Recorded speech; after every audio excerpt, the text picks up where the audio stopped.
Hinduism and concept of salvation. The concept of salvation is present in almost all religions in its own distinct way.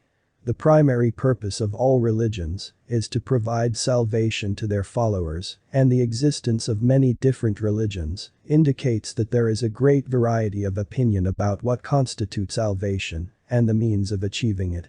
The term salvation can be meaningfully used in connection with so many religions, however, shows that it distinguishes a notion common to men and women of a wide range of cultural traditions.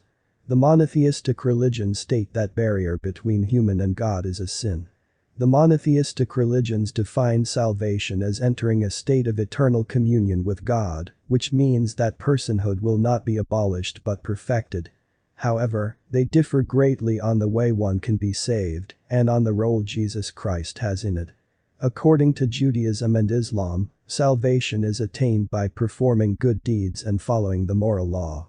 According to Christianity, this is not enough, and the role of Jesus Christ as Savior is essential. Other Eastern religions, such as Buddhism and Taoism, take salvation as an illumination, meaning the discovery of and conformity of oneself with an eternal law that governs existence.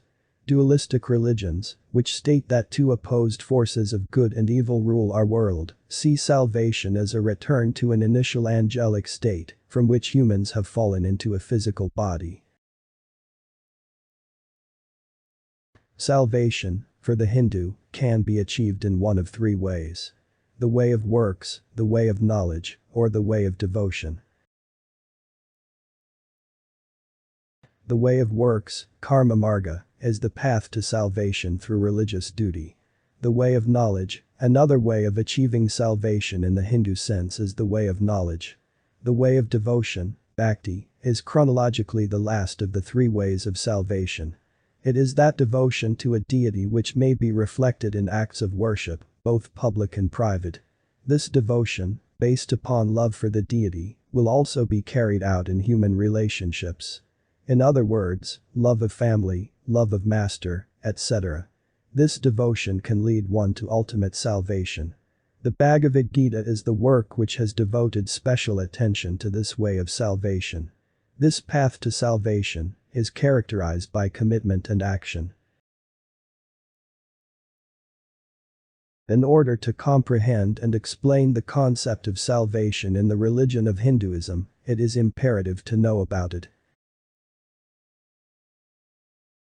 Hinduism is the oldest of all the living religions. It has neither any definite date of its origin, nor has it any definite founder associated with it. It is called Sanatana Dharma, a religion coming down to people through eternity. It is thus a unique religion in one very important sense. Nearly every religion of the world is associated with a definite personality claimed to be its first originator or founder, and has a definite text which is regarded as its basic religious text. But Hinduism has none. It can more be regarded as spontaneous growth assisted at various stages of civilization from various sides, rather than a creation or construction of somebody. Various renowned commentators and authors have expressed their views about the religion of Hinduism in such words. Sir Charles Eliot remarks in this connection, Hinduism has not been made, but is grown. It is a jungle, not a building. 1. Similarly, K.M. Sen makes the following observations in his book Hinduism. Hinduism is more like a tree that has grown gradually than like a building that has been erected by some great architect at some definite point in time. It contains within itself the influences of many cultures, and the body of Hindu thought thus offers as much variety as the Indian nation itself. 2. It can be extracted that this religion is not actually stemming from a single root, rather it shares various roots situated around. John B. Noss describes the full details in his different books concerning the Hinduism. In one of his books he writes, Hinduism has no one as its definite founder and no book as its one exclusive text, but also that it has got no well-defined, rigid and dogmatic principles of faith or practice. Varying beliefs and practices can be found amongst those who call themselves Hindus. A polytheist is as much a Hindu as a monotheist or a monist or even an atheist. Hinduism is really a vast and apparently incoherent religious complex. It is rightly characterized as a vast jungle in which it is very difficult to mark out how many kinds of trees and plants flourish. In fact, to summarize the main principles, beliefs and practices of any religion is very difficult, but in case of Hinduism it seems impossible. The variety and complexity of Hindu beliefs and practices can be seen implied into the very basic philosophy of religions that Hinduism entertains and professes. There is only one basic reality underlying everything which is differently named in different religions. All the different religions are really like different paths leading to the same goal. So there is no question that it is not one religion, but rather a family of religions. Hinduism is fluid and changing. Hinduism is the whole complex of beliefs and institutions that have appeared from the time when their ancient and most sacred scriptures, the Vedas, were composed until now. Hindus have an extraordinarily wide selection of beliefs and practices to choose from. They can, to use Western terms, be pantheists, polytheists, monotheistic, agnostics or any rigid set of principles or practices. Everyone has got the right to follow his own path and to approach God in his own way. Hinduism never claims that a particular prophet is the prophet and a particular faith is the faith. It does not believe in inflicting rigid rules of prayer, worship etc. As a matter of fact, the way of worship or prayer or any other such way is not the only way of realizing God or attaining salvation. The way of knowledge, Jnana Marga, the way of action, Karma Marga, and the way of worship and prayer, Bhakti Marga. Anyone according to temperament may adopt any of these ways and can attain the salvation. Thus Hinduism is in its very temperament against any rigid rules of religion. It is very liberal and broad-hearted in its approach and outlook. 3.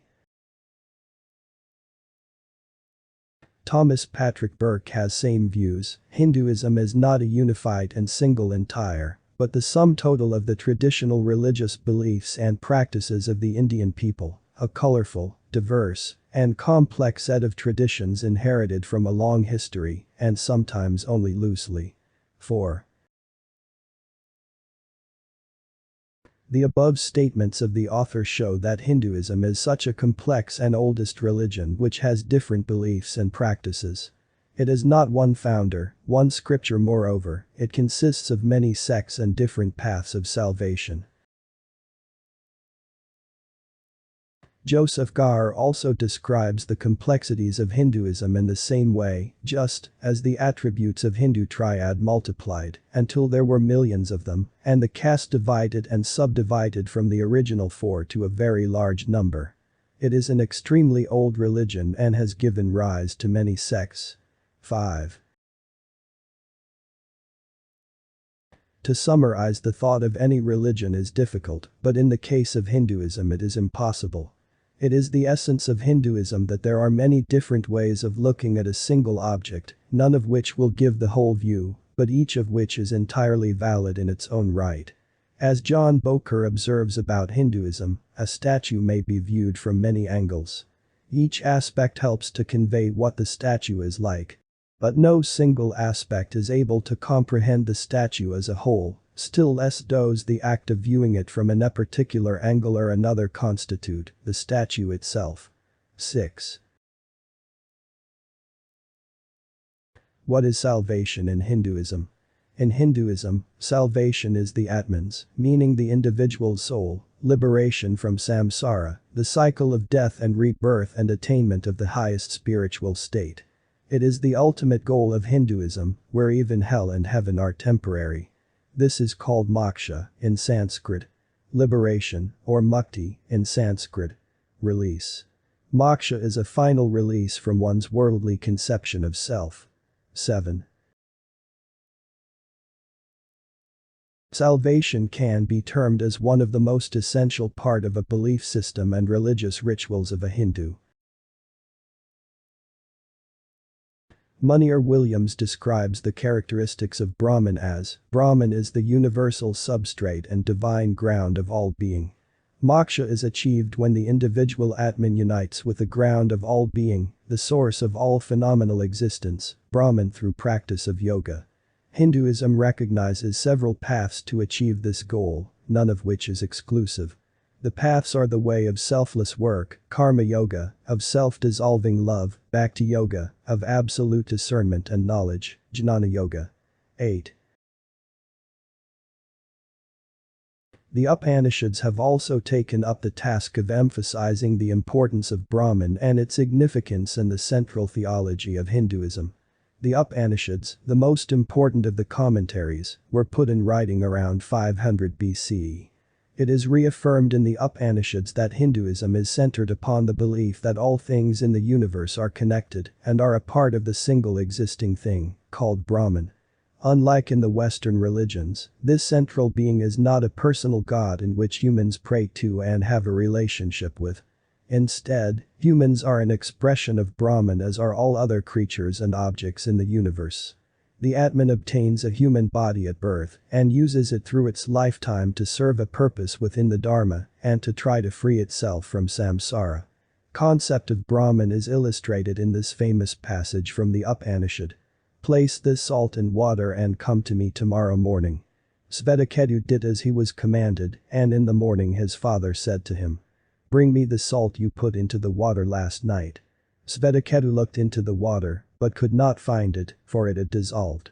His father then said, "Taste the water from this side. How is it? It is salt. Taste it from the middle. How is it? It is salt. Taste it from that side. How is it? It is salt. Look for the salt again, and come again to me." The son did so, saying, "I cannot see the salt. I only see water." His father then said, "In the same way, O my son, you cannot see the spirit. But in truth it is there. An invisible and subtle essence is the spirit of the whole universe. That is reality. That is truth." 9. Taittiriya Upanishad states, "He who knows the bliss of Brahman, divine consciousness, does not distress himself with the thought, why did I not do what is good? Why did I do what is evil? Whoever knows this bliss regards both of these as Atman, self, soul, indeed he cherishes both as Atman." Such, indeed, is the Upanishad, the secret knowledge of Brahman. 10. The key phrase of the Upanishads, believe that in the end, the ultimate, formless, inconceivable Brahman is the same as our soul, Atman. We only have to realize this through discrimination. After analyzing the references above, the notion of salvation could be easily summarized that salvation in Hinduism is called moksha, and moksha is attained when an enlightened human being is freed from the endless cycle of death and reincarnation, and comes into a state of completeness of being one with Brahman.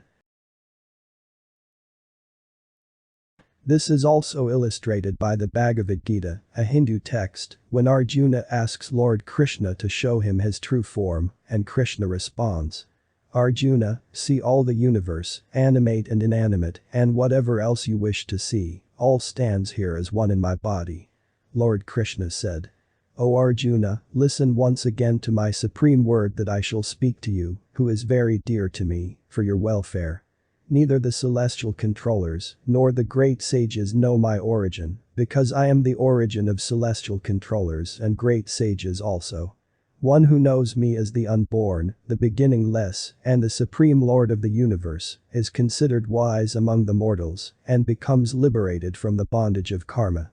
11. Lord Krishna goes on to explain his supreme being in the chapter 10. Lord Krishna said, "O Arjuna, now I shall explain to you my prominent divine manifestations, because my manifestations are endless. O Arjuna, I am the supreme spirit or super soul, abiding in the inner psyche of all beings. I am also the creator, maintainer, and destroyer, or the beginning, the middle, and the end, of all beings. I am the sustainer, I am the radiant sun among the luminaries, I am the controller of wind, I am the moon among the stars. I am the Vedas, I am the celestial rulers, I am the mind among the senses, I am the consciousness and living beings. I am Lord Shiva, I am the god of wealth, I am the fire god, and the mountains. I am the priest, and the army general of the celestial controllers, O Arjuna. I am the ocean among the bodies of water. I am the monosyllable cosmic sound, among the words, I am the chanting of mantra among the spiritual disciplines, and I am the Himalaya among the mountains. 12. When Arjuna witnesses Krishna's true form as Brahman, he says, "My illusion is dispelled by the profound words of wisdom you spoke out of compassion towards me about the supreme secret of spirit. I see your boundless form everywhere, the countless arms, bellies, mouths, and eyes, Lord of all, I see no end or middle or beginning to your totality. O Krishna, I have heard from you in detail about the origin and dissolution of beings and your immutable glory." 13. When Arjuna sees Lord Krishna, he sees the entire universe because everything in the universe is part of Brahman, therefore Lord Krishna is everything. During one's lifetime it is believed that they are just one piece of Brahman called the atman, which is immortal and experiences many lifetimes. Lord Krishna describes the atman in the Bhagavad-Gita, "O Arjuna, how can a person who knows that the spirit is indestructible, eternal, unborn, and immutable, kill anyone or causes anyone to be killed?" 14. Min. Anselm Kyongsak explains the characteristics of Brahman in these words. Brahman is defined as an eternal, genderless, infinite being, who is the absolute reality. The role of Brahman is important in understanding moksha, because the paths leading to the liberation of samsara occur when the atman realizes it's a source of this super soul called Brahman. In Hinduism, this realization and moksha can be done through various paths, yogas. And different Hindu philosophical schools put emphasis on different paths. One path in particular is that of bhakti yoga, or complete loving devotion to God. 15. This form of yoga can be found in the message of Krishna in the Bhagavad-Gita, where he tells to Arjuna, "Keep me in your mind and devotion, sacrifice to me, bow to me, discipline yourself toward me, and you will reach me." 16. As it is evident from above discussion, to achieve salvation or moksha is the realization of the existence of the super being Brahman. One path in particular to attain that realization is that of bhakti yoga, or complete loving devotion to God. We find this form of yoga in the message of Krishna in the Bhagavad Gita, where he tells Arjuna, "Always think of me, be devoted to me, worship me, and bow down to me. Thus uniting yourself with me by setting me as the supreme goal and the sole refuge, you shall certainly come to me." 17. This is illustrated by the Bhagavad Gita that when Arjuna asks Lord Krishna to show him his true form, and Krishna responds, "Arjuna, see all the universe, animate and inanimate, and whatever else you wish to see, all stands here as one in my body." When Arjuna witnesses Krishna's true form as Brahman, he says, "All the celestial beings amazingly gaze at you. Seeing your infinite form with many mouths, eyes, arms, eyes, feet, stomachs, and many fearful tusks, the worlds are trembling with fear, and so do I, O mighty Lord." 18. When Arjuna sees Lord Krishna, he sees the entire universe because everything in the universe is part of Brahman, therefore Lord Krishna is everything. During one's lifetime it is believed that they are just one piece of Brahman called the Atman, which is immortal and experiences many lifetimes. Lord Krishna describes the Atman in the Bhagavad Gita, "The invisible spirit is eternal, and the visible physical body is transitory." The reality of these two is indeed certainly seen by the seers of truth. 19. Now we come to three paths of salvation. The three paths he teaches are selfless action, karma yoga, self-transcending knowledge, jnana yoga, and devotion, bhakti yoga. The first path is that of action, karma yoga. Krishna advises Arjuna about the first path as: do your duty to the best of your ability, O Arjuna, with your mind attached to the Lord, abandoning worry and selfish attachment to the results, and remaining calm in both success and failure. The selfless service is a yogic practice that brings peace and equanimity of mind. You have control over doing your respective duty only, but no control or claim over the results. The fruits of work should not be your motive, and you should never be inactive.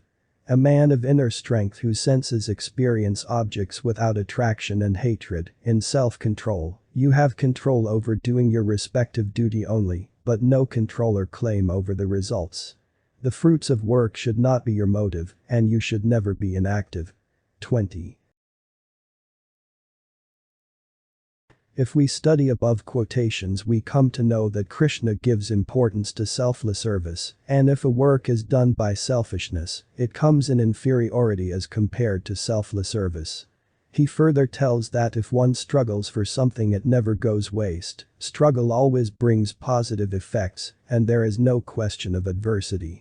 He further goes on, a little selfless practice keeps the person away from the fear of repeated birth and death. A selfless person has great determination of God realization, where he works to enjoy the best fruits of struggle, which are endless. Krishna further advises that a person who puts aside the fruits of his works voluntarily lives a happy life in the city of 9 gates, neither performing nor directing action. Karma yogi is always free from the bounds of rebirth because he keeps the selfishness aside, which results in pleasing divine state of salvation or nirvana. He says that when your wisdom completely breaks the veil of perplexity, then a person becomes careless about what he has heard from here and there or from the scriptures. Arjuna asks about the enlightened person in this way. Arjuna said, O Krishna, what are the marks of an enlightened person whose intellect is steady? What does a person of steady intellect think and talk about? How does such a person behave with others and live in this world? 21. Krishna answers his questions as, when one is completely free from all desires of the mind and is satisfied with the Supreme Being by the joy of Supreme Being, then one is called an enlightened person, O Arjuna. A person whose mind is unperturbed by sorrow, who does not crave pleasures, and who is completely free from attachment, fear, and anger, is called an enlightened sage of steady intellect. 22. After discussing the first path of salvation, we see what does Krishna tells about the second path, which is the path of knowledge, Jnana Yoga. He tells him that when a person destroys his ignorance by the path of knowledge, it illumines ultimate reality. Then he explains the ultimate reality according to which Brahman is everywhere, even in inside of a person. Krishna further says about the path of knowledge that it leads someone to have salvation by realizing Brahman. Here Krishna further teaches about Jnana Yoga, that is path of knowledge as. This knowledge comes in the form of being able to discern what is truth, what is eternal, and what is not. This leads a person to realize the one true self, Brahman, is everywhere, and realizing this is true knowledge. Work does not bind a person who has renounced work, by renouncing the fruits of work, through karma yoga, and whose confusion with regard to body and spirit is completely destroyed by the application of self-knowledge, O Arjuna. 23. In the light of above quotation, knowledge of the transcendent and Krishna, a person can find refuge in the Supreme Lord with true devotion, and attains complete peace and eternal destination. Krishna further goes on. The Lord does not take the responsibility for the good or evil deeds of anybody. The veil of ignorance covers the self-knowledge, thereby people become deluded and do evil deeds. 24.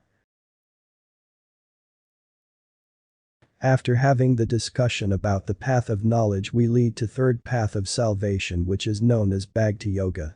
It shows complete loving devotion to Krishna. He explains that salvation and moksha both are attained, having complete devotion to him. Krishna emphasis on the importance of this path and advises. My devotee attains peace by knowing the Supreme Being as the enjoyer of sacrifices and austerities, as the great Lord of the entire universe, and as the friend of all beings.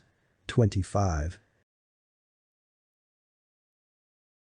Always think of me, be devoted to me, worship me, and bow down to me.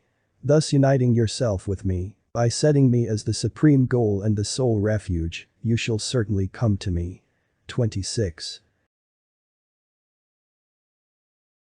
He further goes on, set aside all meritorious deeds and religious rituals, and just surrender completely to my will with firm faith and loving devotion. I shall liberate you from all sins, the bonds of karma. Do not grieve. 27. After listening to all advices, Arjuna said, by your grace my delusion is destroyed, I have gained self-knowledge, my confusion with regard to body and spirit is dispelled, and I shall obey your command. 28. Salvation and oneness with Krishna can be attained merely by transcendental knowledge and devoting yourself completely to him. It is apparent from the saying of Krishna given below. Transcendental knowledge destroys the ignorance of the spirit and reveals the Supreme Being just as the sun reveals the beauty of objects of the world. 29. Conclusion. Hinduism is a complex religion with long and interesting history. It has developed so much from the time of the Indus and Aryan people to the present day. It has become an integral part of a complex culture in India and other countries. In Hinduism, the central idea of Brahman, Dharma, Karma, and moksha in some form was carried over to other major religions such as Buddhism and Jainism, and as life philosophies for many others. Discussion shows that it is one of the most influential religions in the world, and it's one of the basic philosophy of salvation could be knowledge gaining for an avid reader. It centers upon the belief that all things in the universe are connected and are part of the one simple existing thing called Brahman. In this religion, the ultimate objective of salvation is flight from the eternal round of birth, death, and rebirth and dissolving of all personality into the incredible gulf of Brahman. Discussion concludes that majority of Hindus believe that they have many incarnations before they can stumble on final salvation, although some sects consider that a cardinal divinity will carry them along the way more speedily. The three paths of salvation which have been discussed in the article are very important in this religion to get the real goal of the life of every person. The most difficult part in the life of a human being is to be on the right path to attain moksha, because one has to control over 5 senses. Since God is what is the most real, the Hindu tends to see all the varied manifestations of the world as essentially one, as merely different aspects of the same fundamental reality. What we call Hinduism today is not a unified and a single entity, but the sum total of religious beliefs and practices of Indian people, a colorful, diverse, and a complex set of traditions inherited from a long history, and sometimes only loosely related to one another. Each period of Indian history has left its mark and is embodied in its own distinctive writings. This diversity allows individuals good deal of liberty in choosing a form of religious life suitable to their needs. If there is one theme that runs through these different traditions, summing up perhaps what is most typical of Hinduism as whole, is a feeling of the inherent presence of the divine in every being. And the concept of salvation is a common point between Hinduism and other religions, although there is a difference of theme and ideology, but nonetheless it provides a common ground.